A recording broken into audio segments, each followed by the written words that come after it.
Welcome, everyone. I hope that this talk on accreditation today meets your individual needs on acquiring information on CIPS accreditations. I first want to kind of address that this is an overview of accreditation. It's not intended to be an in-depth review of the accreditation process as it exists within CIPS accreditation councils, or to review individual documents that are part of that accreditation exercise. This is just a general discussion on accreditation and the components of accreditation within CIPS. So we're going to look at, or what I'd like to look at with you today is to start off with CIPS and some information about CIPS as it pertains to accreditation, then talk about accreditation, as well as the Seoul Accord, because it does have a strong accreditation core link to CIPS, and maybe mention the AAAC membership that we have, or that CIPS has, with that organization. I do want to talk about Sophia briefly as well, as it pertains to accreditation within CIPS's accreditation structures, and then we'll open it up for questions. So in talking about CIPS as a professional society has really two core focuses or strong pillars that make up the organization. And one is educational standards and the accreditation of those standards, sound education, as well as professional practitioner individual designations and the evaluations of those.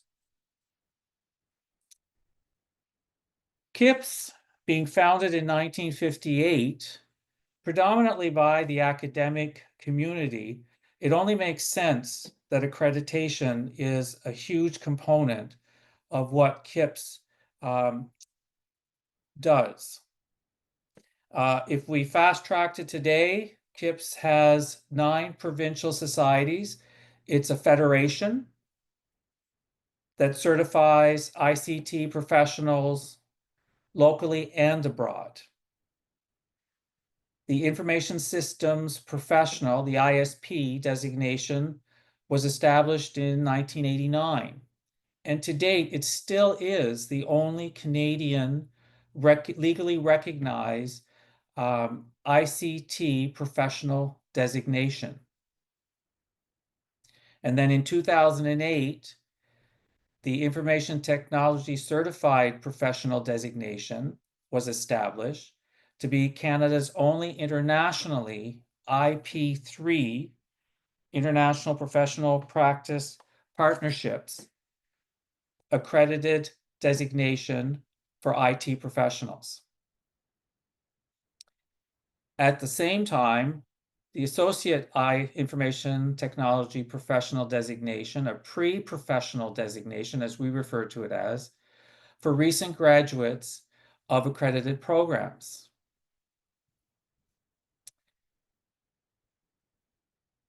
In the 1970s, CIPS established accreditation councils as well as accreditation criterias.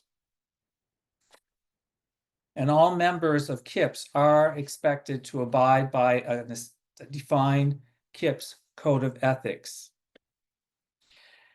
These are historical facts, but they are all facts that thread into the accreditation process, because the accreditation process is all about quality and standards with regards to educational programs within post-secondary institutions, as well as public and private sector training programs. And all of those programs are evaluated when a professional is seeking designations. So the two are ultimately tied together when we talk about practitioners' personal professional designation, as well as the accredited programs that they potentially undertook to obtain their knowledge as they entered the workforce.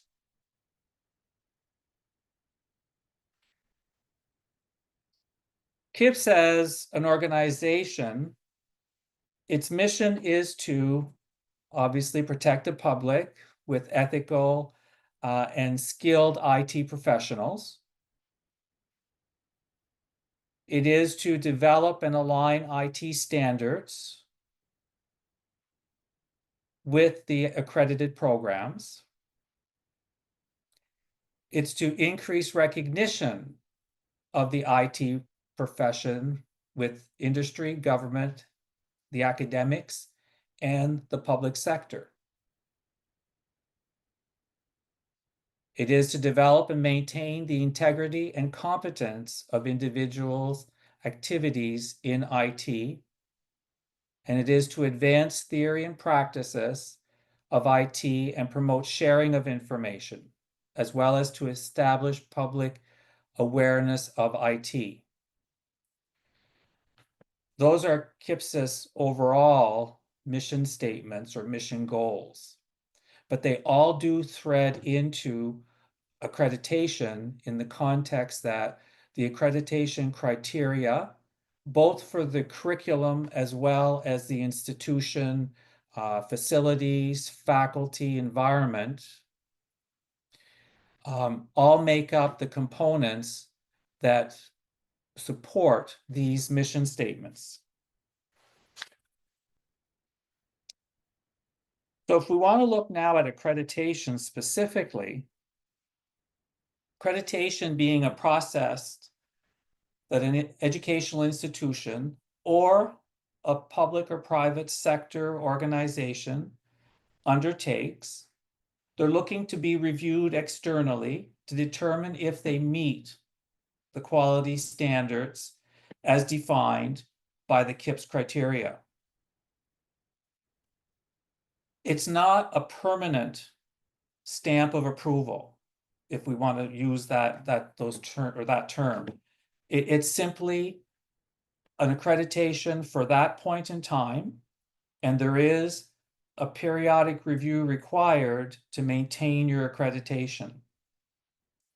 With the universities, it's a 6-year cycle. With the colleges, it's a 3-year cycle with a 2-year evolution report. So we see it as a 5-year cycle. But when we really think of the colleges, because of the typical college programming is a 2-year duration, we look at a 3-year accreditation cycle with an added 2-year evolution report, which is essentially a desk check to review that it still meets the accreditation standards. And at the end of the 5-year cycle, there is another review, more in-depth review, a site visit. Accreditation is voluntary with regards to the educational institutions. They're not mandated to be accredited within Canada by the government or by any other organization.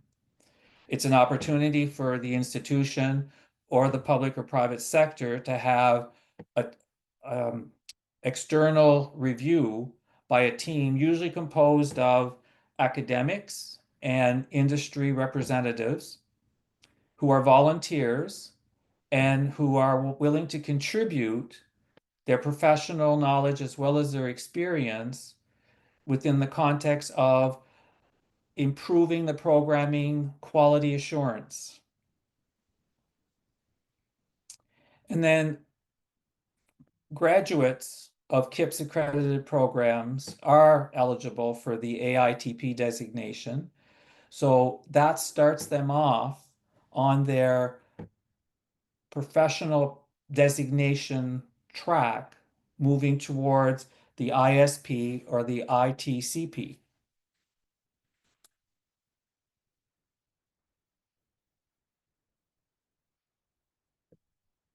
The benefits for accreditation can be looked at under either an academic, an industry, government, or an international lens.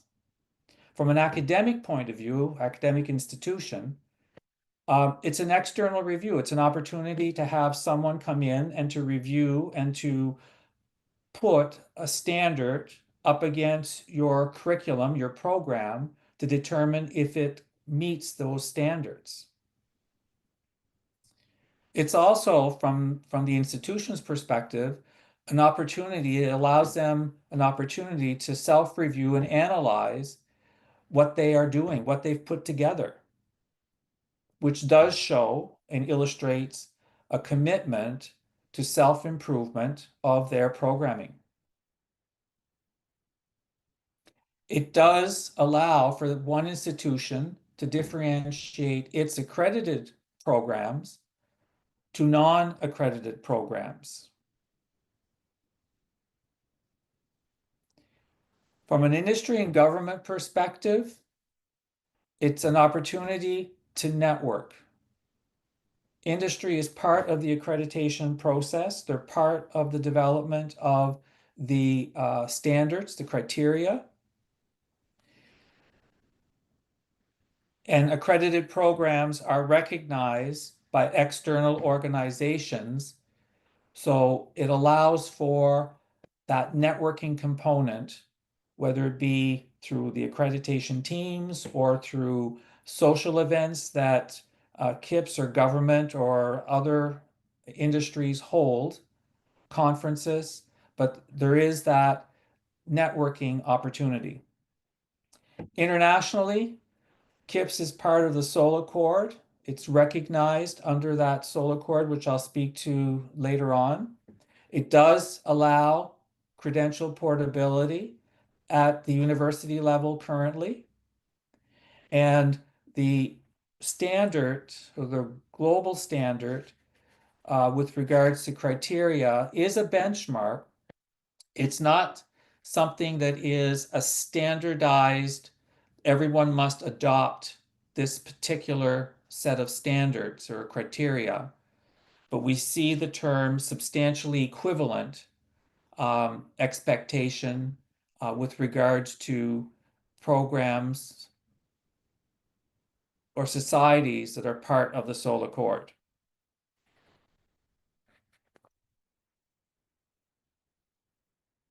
Accreditation in CIPS is structured as this org chart illustrates.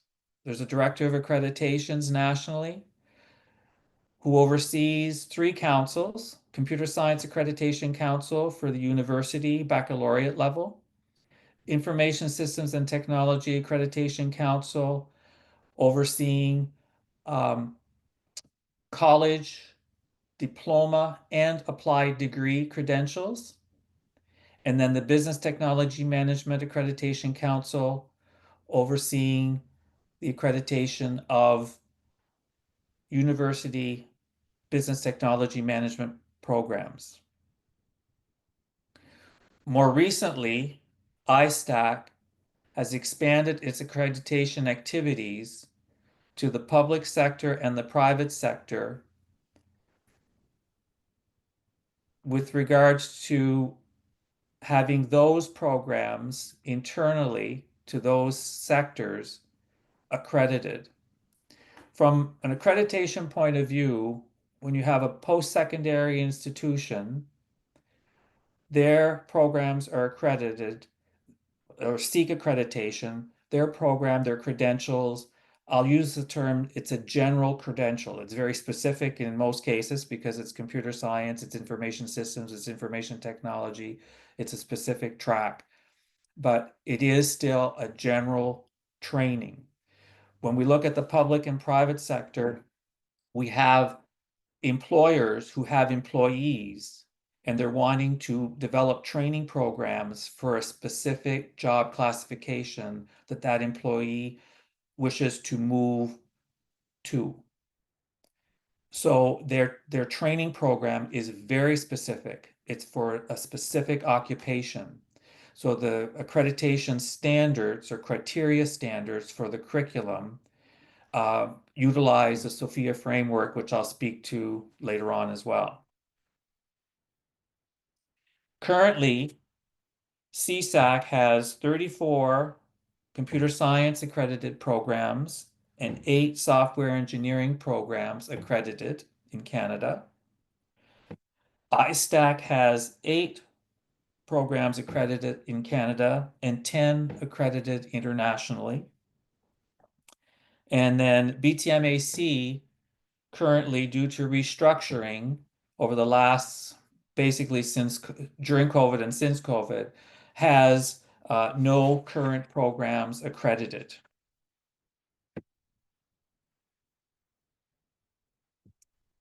The process and fees of accreditation,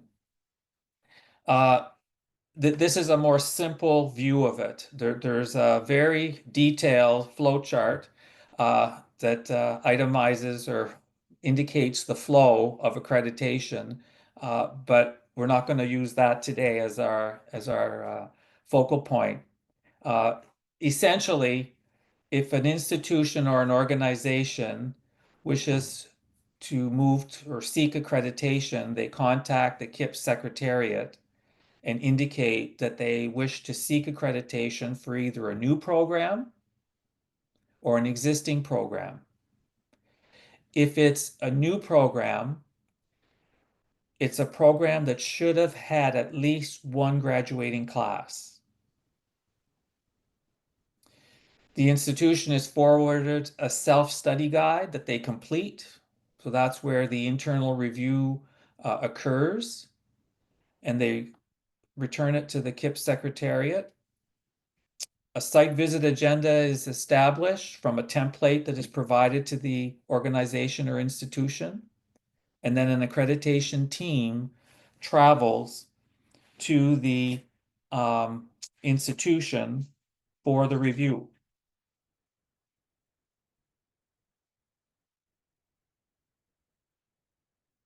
From a cost point of view or a fee structure point of view, a first-time accreditation has a fee of $5,000. And then after that initial accreditation, for the colleges, an annual fee of $1,000 is invoiced for their next, in 5 years, site visit. And at the university level, it's $850 of a fee invoiced annually because universities are on a 6-year cycle. And then one note here is that international accreditations, one should contact the CIPS Secretariat for their specific fee structures. And it should be noted that the fee structure from a business model point of view is a cost recovery fee. It covers the travel of the team, the accommodations of the team, the meal of the teams during the accreditation exercise. It's not a revenue generating stream for CIPS.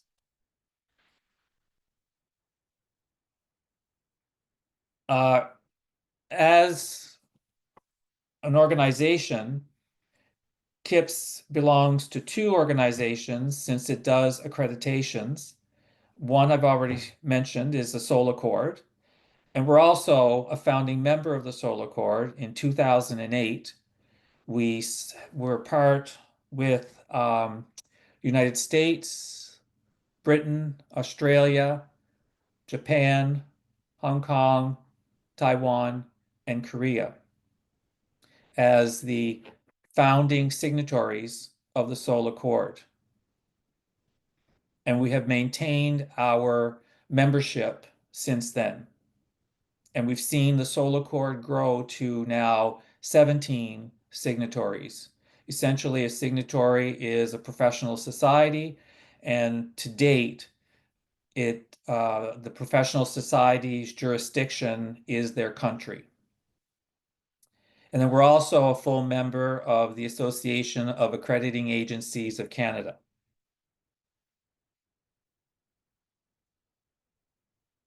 So speaking of the Seoul Accord, um, it's a multilateral agreement amongst professional societies that accredit programs or programming. The membership is voluntary, but if you are a member, you are committing to the development and recognition of good practices in computing.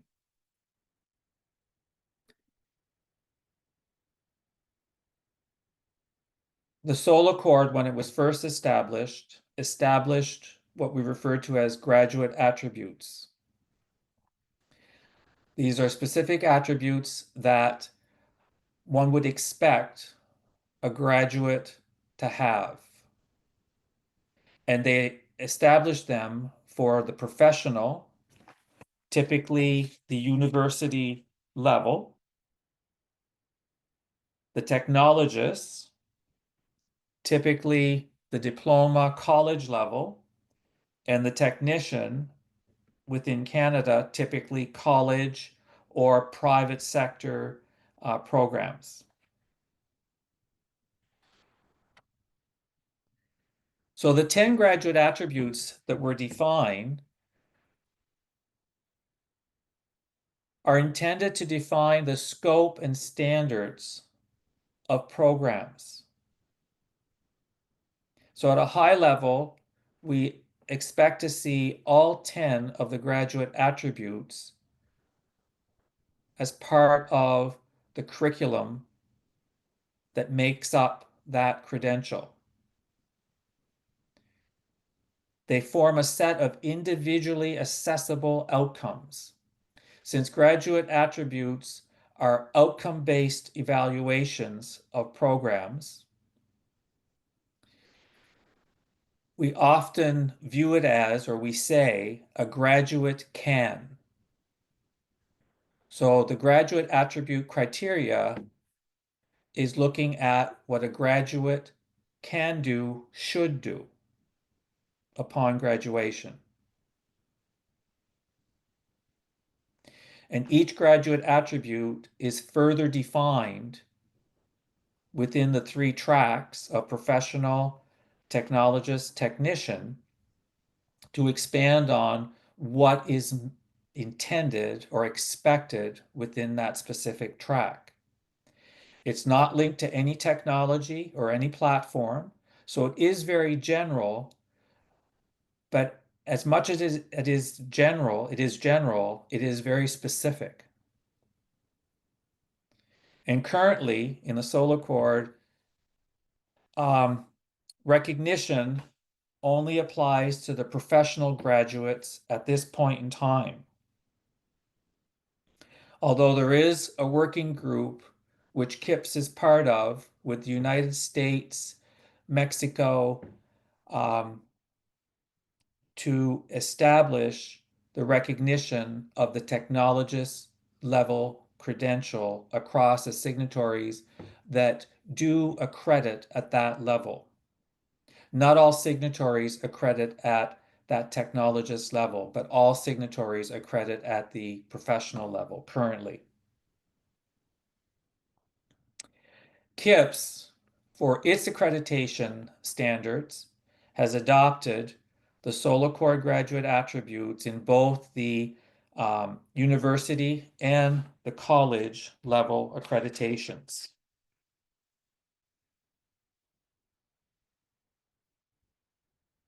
Again, from an accreditation point of view and a criteria for the curriculum evaluation, we see the graduate attributes prefixing each track with a common STEM statement.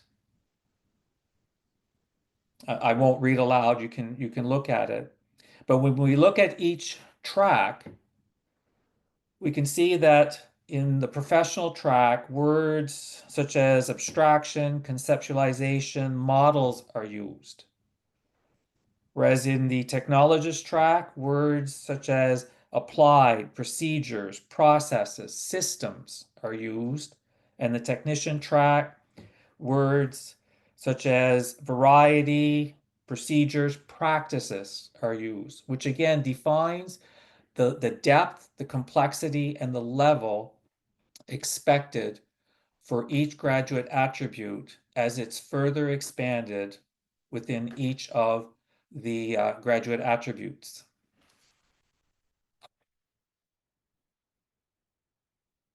This slide just illustrates from a global perspective the membership of the Seoul Accord.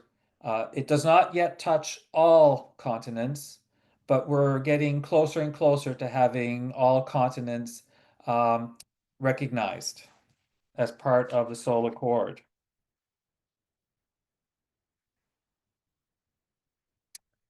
The AAAC membership that CIPS has, since the AAAC is there to advance excellence in standards and processes of accreditations, it only makes sense that CIPS be part of this group, and this group assists CIPS, and particularly the accreditation teams of CIPS, by providing training modules for new accreditors as they prepare to go on their first accreditation visit.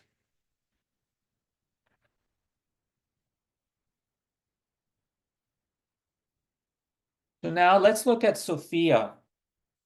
SOFIA stands for Skills Framework for the Information Age.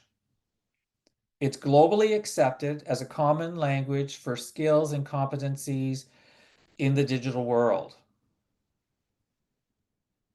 And it's updated every 3 years. Essentially, the SOFIA framework is composed of a number of occupational profiles, job classifications, if I can say it that way, in computing. It has over 120 skills identified, and each job classification pulls in the skills that are required to perform that job classification. It also identifies 7 levels of competency within each skill that would be required for a particular job classification. So you have the job classification, the skills that are made up, that are required for that job classification, and then the level of competency for each skill within that job classification. As the skills and the level of competency of those skills would vary from one job classification to the other. As a recognition, a footprint, as I have it here, SOFIA is in over 180 countries. It's been translated in over 12 languages. So it's very recognized as a tool to evaluate competencies, skills within occupations.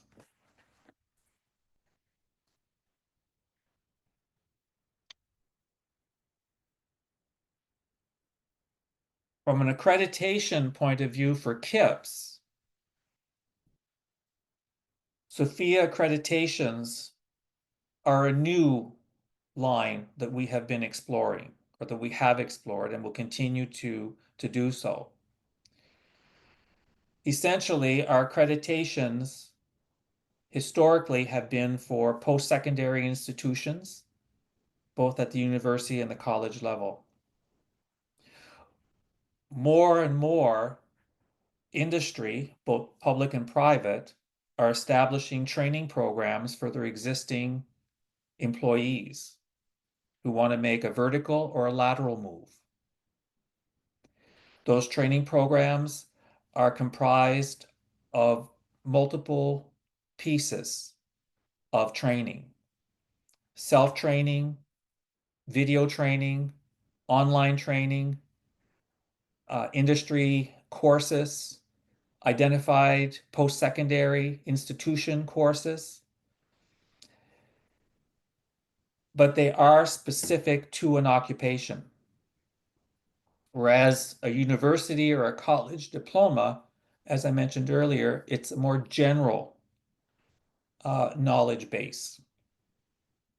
So our current criteria for those university or college accreditations couldn't be applied to an accreditation of a particular industry's job classification that they were wanting to have training on. So the SOFIA framework has been used once we identify the National Occupation Code, the NOC as we refer to it as, and then we link that NOC to the occupational profile in SOFIA to determine the skills required and the competency level, and then map or put that SOFIA occupational profile against the training program that has been established as a criteria to see if that training program curriculum structure meets the skill requirements of that specific job classification or occupation.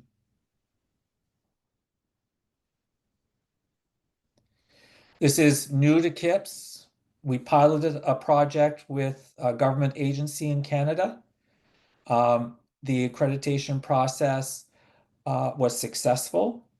They obtained CIPS accreditation based on the SOFIA framework, occupational profile, and skills identified, using that as the criteria.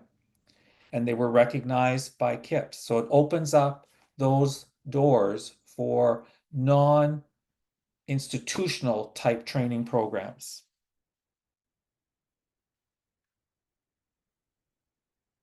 So that concludes my talk on accreditation.